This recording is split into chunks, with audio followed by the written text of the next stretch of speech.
Previously, Kazuya got fatally injured while trying to protect some girls from an armed robber. He wakes up to find himself reincarnated in a fantasy world as Cain, who belongs to a noble family. He maintains his memories from his past life, so his family sees him as a genius. At the age of 5, he undergoes mandatory ritual baptism. The gods give him all their blessings and max out all stats. When his family sees this, they warn him to keep his blessings a secret at all costs, but he has the goal to become an adventurer and have many experiences. Things proceed with Cain in the capital's church. He makes his prayer, which transports him to the realm of the gods. Zenom lets out a Santa Claus-style laugh as he comments on Cain's return. The young lad apologizes for taking so long and tells them that he kind of overdid it in the early stages of his life. With that in mind, he wants to consult them about his stats. Zenom admits that his current numbers are inhuman, which makes him more worried. The head god states that his life experience has yet to catch up to his current skills. Even with that said,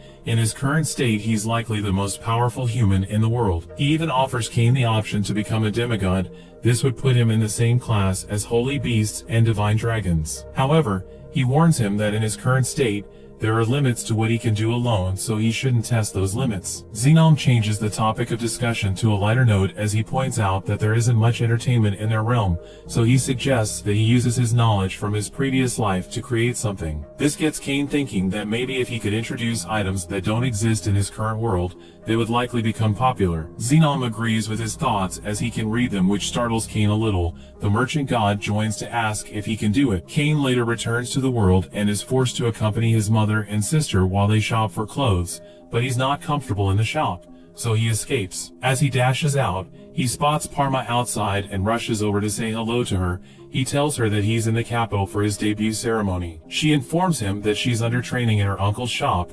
Her uncle Tamanis comes out and comments on how responsible Cain looks, and his niece informs him of Cain's nobility, which causes him to apologize immediately for his casual address. He doesn't take it as an issue at all, but he does want to take a look at the shop. After his inspection, he comments on the variety of goods that the shop produces. Cain believes that Tamanis is capable of executing his idea, so he tells him of the recreational item he'd like to make. Cain wants to know if he would be willing to produce and sell it. He draws it out and explains the details for him to see. The merchant comments on its entertaining yet simple concept. Tamanis believes that he could make it at a very affordable price. He is eager to get started on the production. This gets Cain excited, but he wants a prototype of it first. The guy leaves him with a gold coin to cover the expenses. Tamanis gets up a little shy as it is too much for the task that he has set. Cain puts him at ease, explaining that he should think about it as an upfront investment. When put in that context, he gratefully accepts. He promises, as head of his company, that he will give his all to the project. Cain leaves the shop happy, but his mood quickly changes when he sees his sister a little upset that he didn't stay to comment on her dresses. She begins to complain, but he gives her a compliment that melts her anger away. She doesn't let him off the hook as she tells him that when they get home he's going to comment on each outfit. That evening he sits there as she tries on different outfits, and he gives glowing feedback, making her happy. At a later date, the maid informs him that Tamanis requests his presence at the shop. He quickly makes his way there and is amazed by the quality of the work and impressed with the turnover time too. The craftsman points out that it still needs some refining, but he made it his top priority to finish. Cain informs him that the reversi game is exactly how he pictured it in his head. The boy suggests they have a little game to test it. He plays again with Parma while explaining the rules in real time to them. Tamanis get excited because he is certain that the game will catch on. Cain feels a little guilty taking the credit since it's a classic game from his previous life. Parma comments on how fun it was to play and wants to have another game. With such positive feedback, he would like to produce a regular version and a separate one for nobles. He is sure that the upper class would want a fancier looking product, but he wants the regular version to be something anyone can afford. Cain greenlights 50 noble versions and 1,000 regular versions for manufacturing. They can draft a contract to produce more as needed, which would be determined by sales. Tamanis notes that his company doesn't have surplus funds, so Cain happily provides him with the bag, which surprises him. With such confidence placed in him, he promises to do his utmost best again. Cain feels a little uncomfortable with the vow, so he pleads for him to stop as it is only an upfront investment. Tamanis suggests they draw up a contract and present it to the god of commerce. They take their sample to the altar and swear to the deity that they will each uphold their end of the contract. It gets accepted as it vanishes. This means that no one will be able to produce the same product for 3 years. Talk about a cool fantasy patent system. With things now official, Cain wants them to strive to start selling the product in the next month. He adds that he would like Tamani's to prepare a more extravagant one which will be given to the royal household. This takes the craftsman by surprise because he's only a mid-scale company, so for him to be given such an opportunity is unprecedented. Cain is confident that he can produce one that will impress the king. He promises to fulfill that request. Parma comments that the young noble must have some amazing connections. He makes a mental note that the king is not his only connection. The fact that the reversi set disappeared means that the gods are enjoying it in their realm as he speaks. He makes his way home after his meeting where he's informed that the debut ceremony is about to begin. He rushes to get ready and leaves with his parents. His father makes it known to him that since he became a baron at the last audience with the king, a lot of eyes are going to be on him during this event. He warns him to watch out for the other parents who will try to introduce their daughters to him. He acknowledges the advice and promises to deal with it appropriately. Even his dad is surprised by his mature response.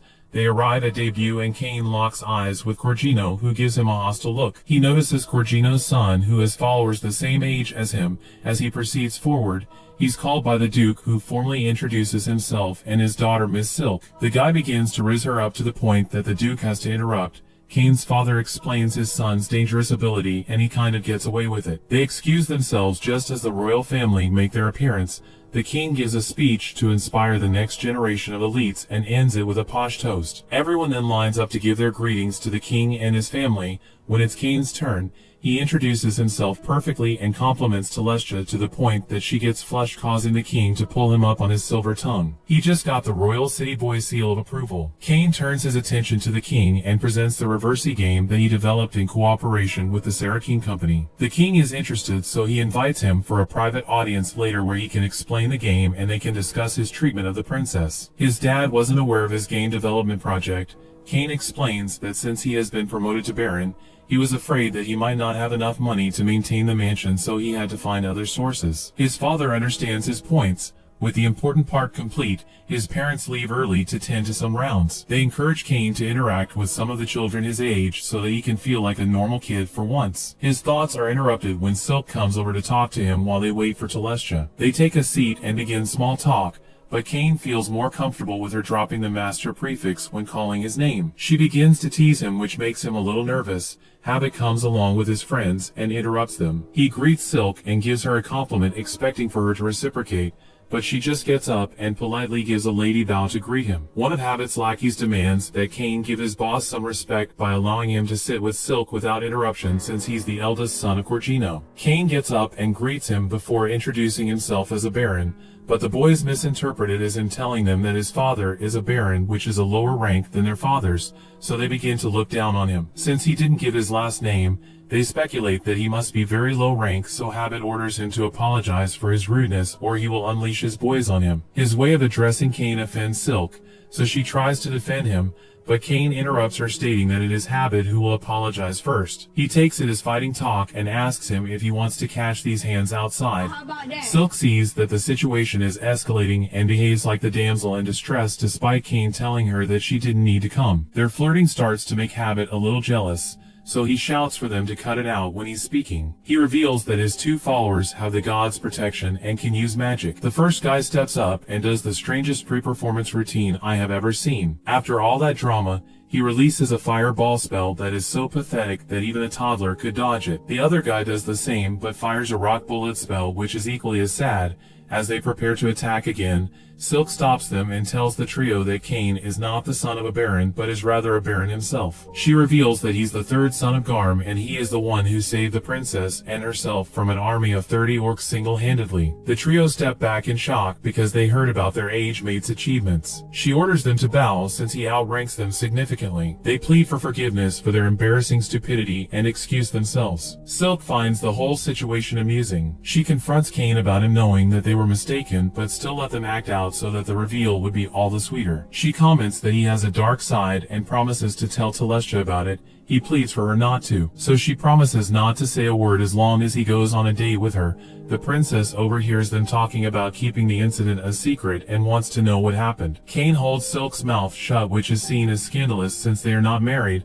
She uses this as leverage to find out the truth by threatening to tell her father. Silk just reveals that they were planning on going on a date. This makes Celestia jealous, so Cain says that they can go as a trio to make her happy. The king interrupts and summons him for their meeting. While they play the game, the king enjoys it to the point that he wants to make it exclusive to him, but Cain alerts him that he intends to release it to the masses. The Duke is also around, so they both use it as an opportunity to warn Cain not to let it slip out that he's to marry the princess and the Duke's daughter. He feels the pressure as they both stand over him, marking the end of the episode.